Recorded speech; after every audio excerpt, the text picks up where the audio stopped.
Hello, Hello Baron's Game Room. I'm Aaron as always, and today I'm talking about a little kick we've been on lately where we've been buying a lot of spin-offs of classic games, kind of like these 3 Monopoly card games we have here.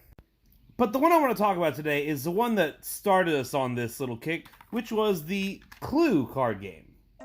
Now, the Clue card game is really just them taking the best part of Clue and making that the whole game. Just the act of making your guesses, trying to figure out who did it where with what weapon, and remove the whole walking across the board thing, which seems like it'd be a great idea. And it almost is, but I feel like they really dropped the ball on a couple of things.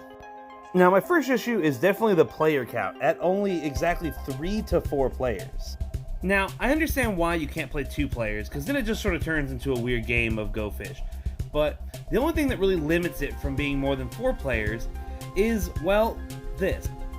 Now, I assume Hasbro really wanted the game to fit in this small box, really about Uno-sized box. And that's a problem because of things like you don't have a checklist or something to mark off who you know isn't an option anymore. Instead, every player has a little deck or hand of all the possible suspects, weapons, and rooms.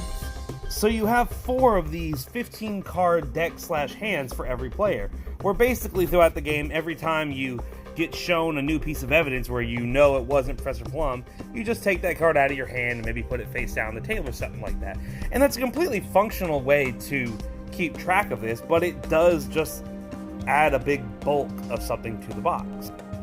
Now, you also may have heard me say there, 15 cards, and if you've played the regular Clue game, you know there are way more than 15 possible people, rooms, and weapons, and that's because they kicked out most of them for this game.